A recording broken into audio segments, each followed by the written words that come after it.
What is the Mass Effect headcanon project? For a complete breakdown, I recommend you hit the link right here. But for all intents and purposes, the majority of this series will be presented as a typical Let's Play, but rather than blind first-time reactions, I will be documenting all of the events of the games in retrospective. This will include breakdowns of specific encounters, my occasional personal views and critique of the game itself, Easter eggs, bugs, and glitches, but most importantly, a detailed explanation of my own personal headcanon and why I perceive this particular Commander Shepard to be the most compelling and interesting. I have painstakingly developed this headcanon because of how immersive and expansive this trilogy really is. As an aside, this isn't what I consider to be the best complete playthrough, it's just what I think is ultimately the best story that can be told with the content that there is to be discovered. To get to this point, I have had to play the trilogy so many times with so many varying outcomes that even to this day I am still discovering something new with every playthrough. It's a monument to the absolute masterpiece that is Mass Effect, and I hope that I manage to encapsulate those who also love this series as I do, so as to stimulate discussion on a video game that even now, 11 years later, still has people talking. If you are new to this series, I will provide a link to the complete playlist in the description below. Otherwise, welcome back. Let's continue on with some exploration into the uncharted worlds.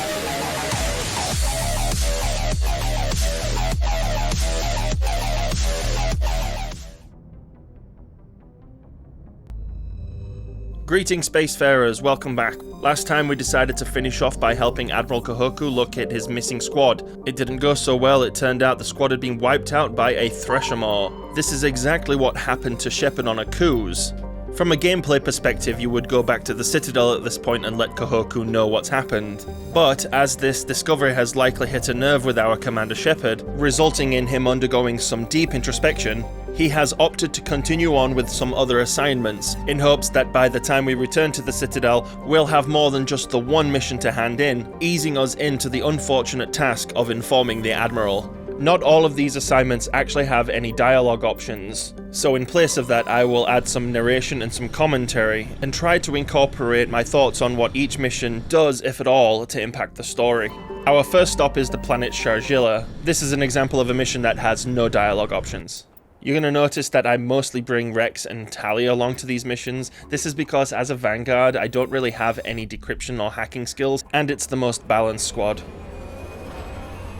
So if you recall, we picked up a mission on the Citadel from an Asari named Antaeus.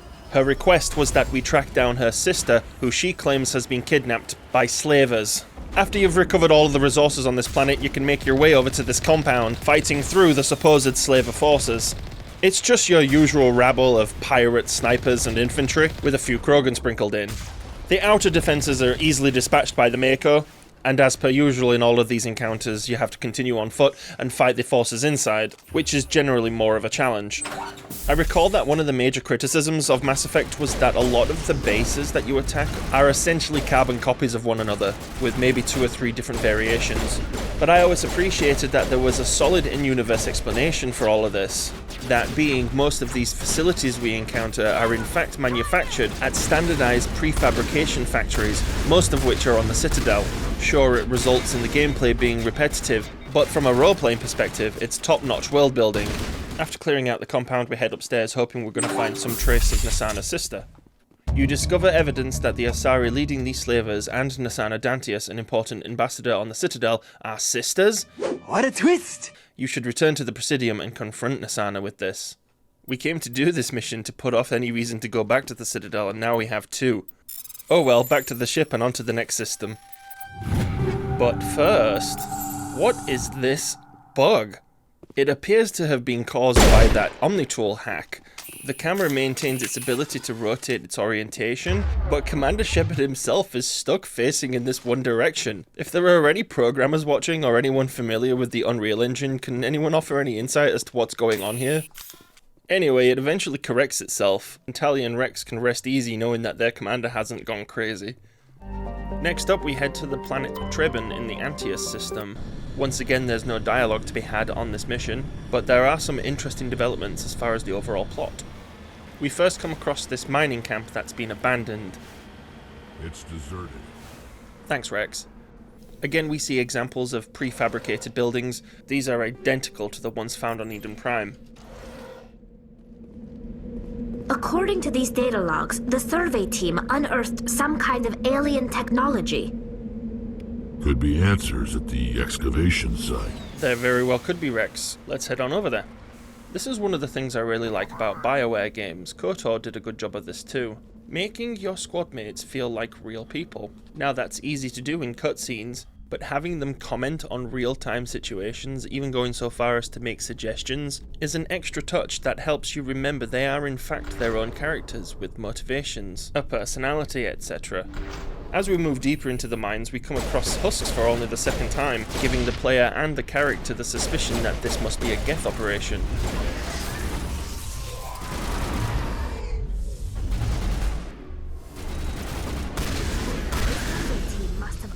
Some alien technology that turned them into mindless fanatics.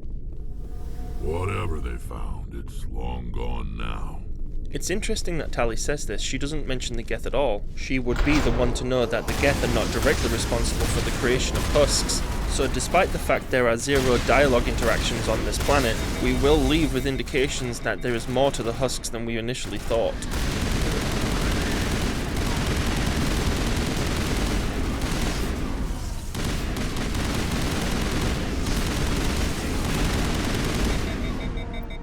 And there it is. That accounts for all of the exogeny survey team. They were converted to cybernetic husks by devices similar to those used by the Geth on Eden Prime. How they came to be buried on a frontier world so far from Geth territory is a mystery.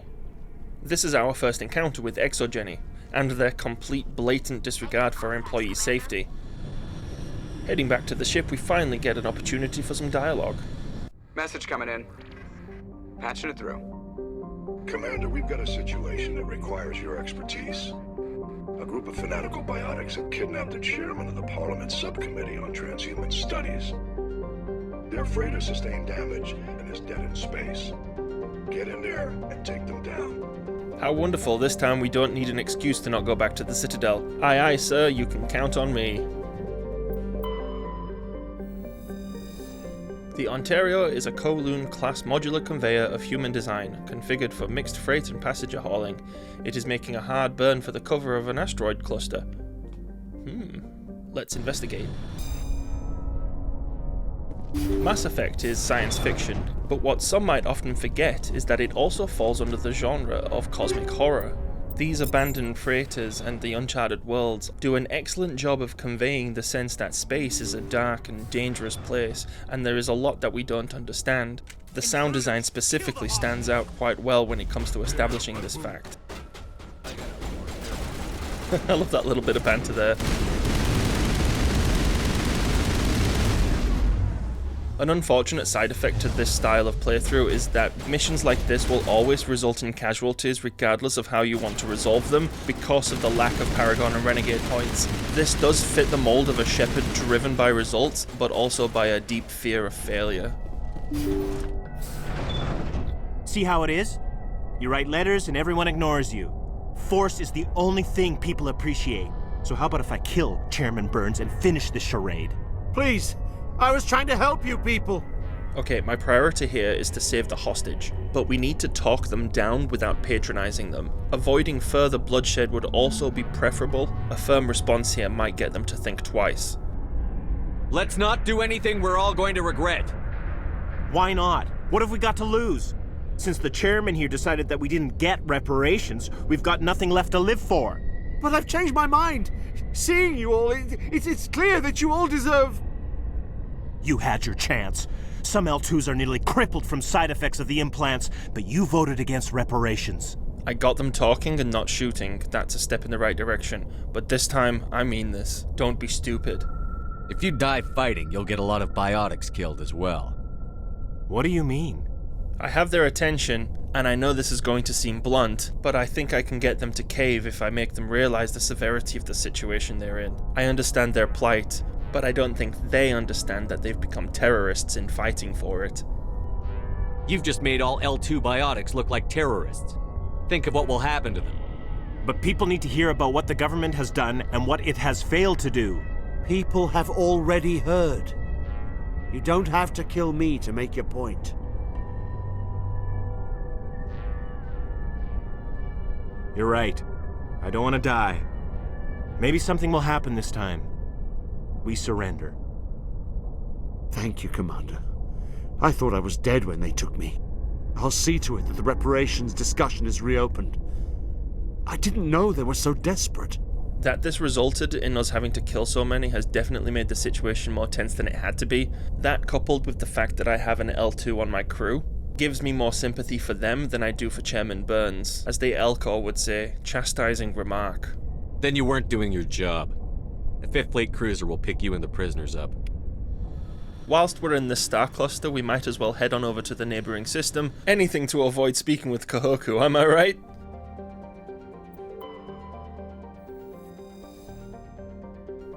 Once again here on the planet Klensal, there will be no choices to be made, but let's go investigate. Here we're going to find the first of 2 warlords that Helena Blake told us about, so we shall handle this one first and then move on to handle the second one in quick succession. This is just another run-of-the-mill mercenary cleanup.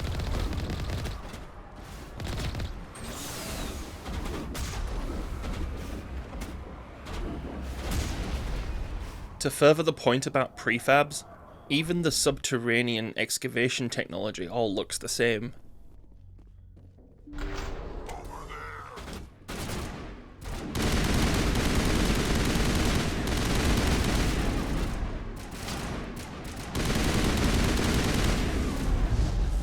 It only just occurred to me now that I picked sniper rifles as my specialization, and I haven't even been using them. Time to get some sniper mileage in.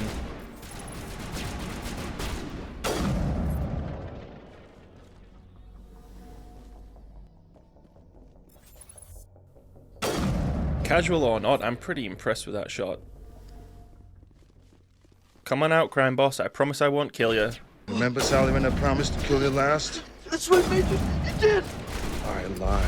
Crime Lord defeated. Helena was right. These guys had quite the operation going, but that's all going to change. 1 down, just 1 more to go. And for that, we have to hop on over to the Gemini Sigma cluster. I'm just going to take this moment to point out how beautiful the galaxy map is, and not just Mass Effect, but Mass Effect 2 and 3. Pew! Oh, what's this? Another accidental side mission? Whoops! The Worthington is also a Kowloon-class modular conveyor of human design, configured for mixed freight and passenger hauling. The ship appears to be in a shutdown state, the main thrusters are cold, and it is adrift off the orbit of Antiropus. That's a weird word to say. Antiropus. Antiropus? Antiropus? Hear that?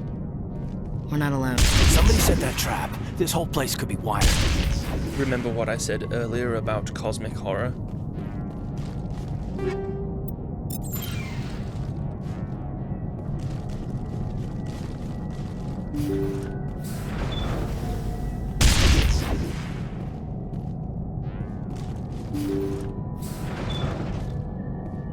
Jacob is showing no signs of brain activity. There's nothing more we can do for him.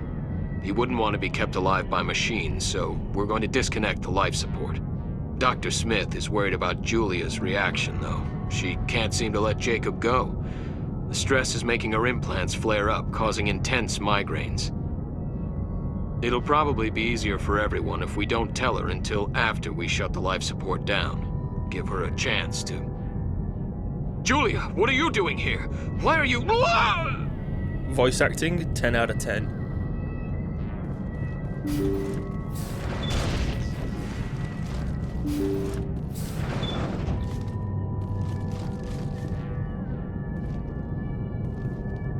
Looks like that machine is keeping him alive. No brain activity. He's dead. This body is nothing but an empty shell. I mean, I should do my due diligence, considering what we just heard on the logs, but if he's dead, he's dead. We might as well just turn off the machine. No point leaving him there like a vegetable. Your call, Commander. But maybe we should wait until we know more about what's going on before we do anything. Yeah, Canon is on my level. We shall wait. For now. Jacob's not going to make it. His brain was deprived of oxygen for too long. There's nothing any of us can do for him now except let him die with dignity. It's what he would want. I'm more worried about Julia now. She's showing signs of severe depression. I gave her some meds that should help, but I better warn the captain. So that's just confirmation that the man is in fact dead. But this subtle story that is being slowly revealed to us, that this Julia has lost her mind and is slowly and systematically been killing the crew, is very, very Lovecraftian. Even though it is being presented to us as though it is purely her grief that's caused this. They say Jacob's gone. They say his brain isn't functioning anymore, and they want to shut off his machines. But Jacob's the only thing in the world that matters to me. I don't know how to help him, and it's tearing me up inside. I just feel so helpless, so damn angry. Dr. Smith gave me some meds to calm down, but I didn't take them. I can't. Not until I figure out a way to help Jacob. I won't give up on him. I won't! We find out that grief aside, she is very irrational. Space makes you do crazy things. Look out! Ah, crazy lady!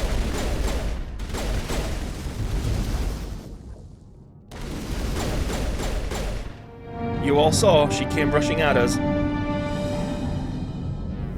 It's probably a little too much to expect from a 2007 video game, but it's a shame that we didn't have the opportunity to talk her down. You did the right thing, Commander. Still, the fact that we couldn't really adds to the creep factor. And now we finish off Helena Blake's rivals. This planet is easier to say. Mavigon. Mavigon? Mavigon. It's like the debate between is it GIF or GIF. It's definitely GIF. Hey, serious question. Does anyone actually use the appropriate routes or pathways to the objectives whilst driving the Mako? Because I never do.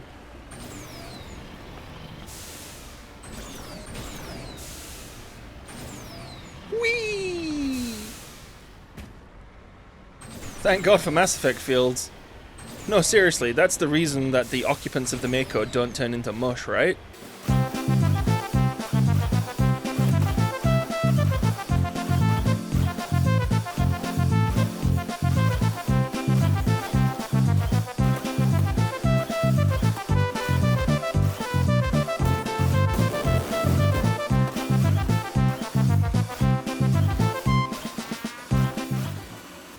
I like that this base is more heavily fortified. Choosing to take them out in this order shows that this particular crime lord was the more dangerous of the two. And here we have the third type of repeating prefab. This is the subterranean underground variant.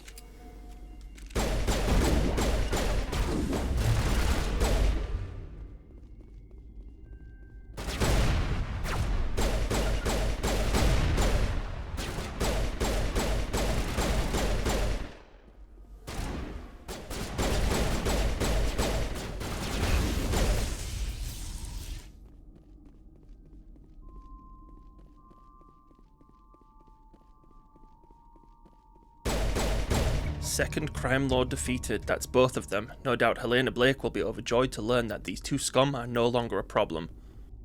Speaking of Helena Blake, she's hiding away in the Horsehead Nebula, which just so happens to be where Noveria is. It wouldn't be out of the realms of madness to go there, but it would disrupt the flow of the plot, so we're just gonna pretend that there's no justifiable reason to go there yet. Instead, we're going to go to Amaranthine, not Amaranth, but yes, it does kind of sound the same. And after waddling across the heavy terrain with all the grace of Will Smith in Men in Black 2, we finally arrive, unopposed, at Helena Blake's compound. Hello again, Commander Shepard. I owe you a debt of gratitude. With my former partners dead, this syndicate is now mine. I could not have done it without you. So going back to when she first hired us to do this, she couldn't have expected this to end any other way, right? Regardless of what she's about to try to spin for me here, I am not done yet. I killed them because they deserve it. Now I'm placing you under arrest. Surely you don't think that necessary. Under my leadership, this organization will restrict itself to gambling and smuggling illegal technologies. These crimes are hardly worth your time. If you press the issue, my assistants are very well equipped to deal with you. Firstly, Helena, don't threaten me. It seldom ends well. Secondly, I am feeling a little charitable, given that you did help me take down 2 crime lords. So I am prepared to give you this one and final chance. Disband the group. I'm giving you one chance to live through this. Shut this gang down. I cannot believe you place such a high priority on stopping such petty, victimless crimes. If I disband the gang, I walk away freely. I have not come so far to be arrested. I would die before going to prison. I would most certainly kill before going to prison. Now, do we have a deal? Yes. It's just not worth the fight. She agreed, that's good enough for now. You're free to go. I don't ever want to see this gang again. If I do... You won't. I'm not so foolish as to break my word to a Spectre. Now, if you'll excuse me, my men become nervous in the presence of law enforcement agents. Goodbye, Shepard. You made a smart choice today, Helena. A very, very smart choice. And since we've been doing the rounds, essentially completing all of the assignments we picked up on the Citadel, we might as well complete that list before moving on. Remember that very polite fellow on the Citadel, Garoth? Well, we're going to go help him and try to find his brother. For first-time players, this can be a very blink and you'll miss it type of situation. The mission parameters are not very clear that you have to scan first to find the ship. But we found it anyway. The Majesty is a Kowloon class modular conveyor of human design. The ship is a derelict, all compartments are exposed to space, and the fusion plant is leaking. The damage is consistent with ship-mounted mass accelerator fire. It does not sound good. A faint trail of radioactive particles, possibly exhaust from a sublight nuclear engine drive, leads toward the nearby planet of Zarwin. So when we get there, we find it's yet another base of mercenaries, although I do appreciate the difference in the outer defenses here. It's not just foot soldiers this time, we actually have to deal with several mounted heavy turrets. Though, as per usual, once we've dealt with the defenses, we have to head inside to finish them off.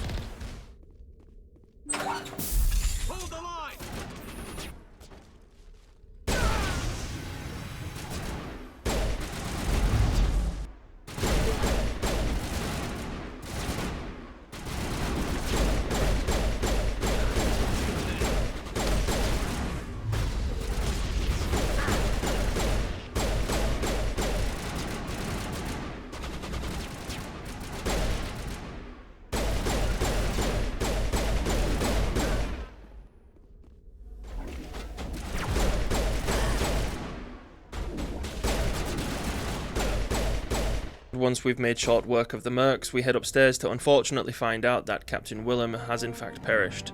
You've discovered the corpse of Captain Willem of the MSV Majesty. His stiff fingers are wrapped tightly around a small datapad. And of course we'll find out more about that datapad when we stop pushing off the Citadel. Alas, that is not yet, as when we return to the Normandy, we receive a distress call from an Alliance ship. Message coming in. Patching it through. General distress call from the Sacred Angel Medical Transport. Critical system failure. Losing power. Emergency landing. Argos. Communications failing. Life support and emergency transponder. Won't last. Please hurry. Naturally, as the only Alliance presence in the system, we are obligated to respond. And it's a Geth trap, nothing to see here. After we dispatch with that nonsense, we return to the Normandy and are once again greeted with a phone call from Admiral Hackett. Message coming in. Patching it through. Normandy, this is Alliance Command. We're detecting your presence in the Attican Beta Cluster. One of our surveillance drones was gathering intel on Geth activities in the region when it was spotted and shot down. You need to go ground side and recover the drone's data module before the Geth find it. Sounds simple enough, not tedious at all, right? Wrong. When we land and find the downed probe, we discover that the data module has been stolen by hijacks. This is the surveillance drone, but where's the data module? And to confound matters, there's not just one, but 3 possible locations. What a stroke of luck! I found the right one on my first attempt. Drop the data module. It's a miracle the data module is still intact. Joker should be able to transmit this info to Alliance Command. What isn't lucky, however, is that the Geth have seemingly found our tracks. But once again, it's a pretty standard fight, with the exception of several charging Geth destroyers. Fortunately, we have Rex here with 0 fucks given. And this concludes our first round of Uncharted Worlds, though we're not heading back to the Citadel just yet. Commander, urgent message from Alliance Command coming in. I'll patch it through. Shepard, this is Admiral Hackett from Alliance Command. We've got a situation here, and you're the only one that can handle it. I must admit, I find it hard to say no to Admiral Hackett. I find it hard to say no to most of the Alliance Admirals. It was just that Mikhailovich guy, what a knob. What do you need, Admiral? There's an Alliance training ground where we test weapons and technology in live fire simulations. One of the VIs we use to simulate enemy tactics in the drills is no longer responding to our override commands. It's gone rogue. Well, that's pretty ominous. Let's clarify. Are you telling me this computer is thinking on its own? We're not stupid, Shepard. This is a virtual intelligence, not a true AI. It's not self-aware, and it can't access any external systems. We didn't do anything illegal here. Virtual intelligence support is critical to our military success. VIs process thousands of status reports and react in nanoseconds. No human can do that. We need you to fight your way through the training ground of the VI core and manually disable it. Aye, aye, sir. I'm on it. Don't worry, Admiral. I'll take that thing out. I know Spectres answer the Council, but you're still human. You're still part of the Alliance military, and right now we need you. The VI controls all the facility's weapons, drones, and automated defenses. You're the only one that can pull this off, Shepard. Good luck. So here's the deal. We're not going to do that mission just yet. I would like to save that for the next round of Uncharted Worlds. For now, we need to head to Feros. We've been putting it off for far too long, and we don't like putting things off.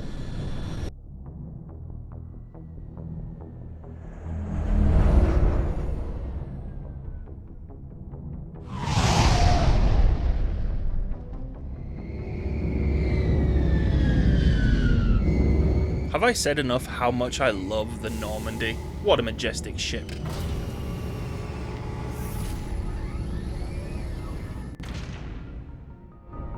Oh yeah, that's right, we have to manually disembark. After doing so much Uncharted Worlds dropping in the Mako, I'd forgotten we could do this.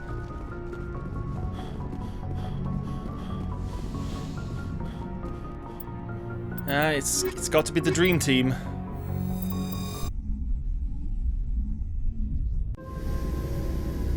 Equalizing interior pressure with exterior atmosphere. Logged. The commanding officer is ashore. Exo Presley has the deck.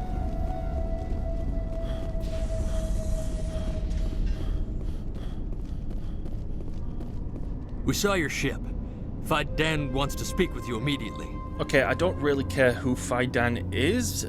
He obviously knows who I am. I just need a sit-rep first. What's so important he needs to see me right away? The Geth are making another push. Faidan is preparing our defenses, but he needs your help. Please, up the stairs past the freighter. Look out! Oh no, poor David.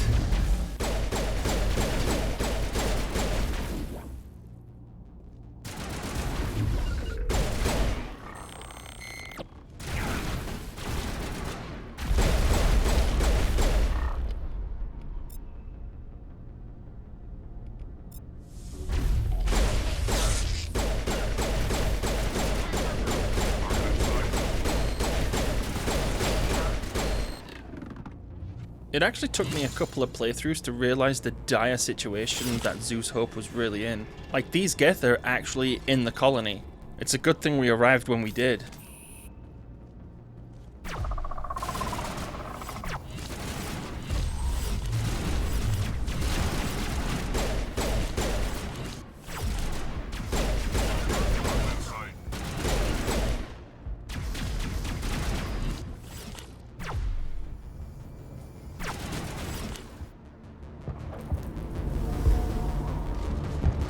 Head to the tunnels. Make sure they're secure. But find Geth there? Those Geth are bloody dangerous. Glad to see some soldiers. Get ready. Die of thirst, the Geth will surely kill us all. How is a woman supposed to think with guns going off all around?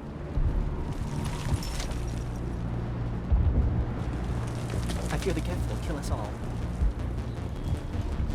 So nobody wants to talk. We clearly have to go speak with Faidan first. Oh, Commander. I'm glad they finally sent somebody to help us. You're a bit late, aren't you? Arcelia. Sorry, Commander. Everyone's on edge since... Watch out! We've got Geth in the tower! Protect the heart of the colony!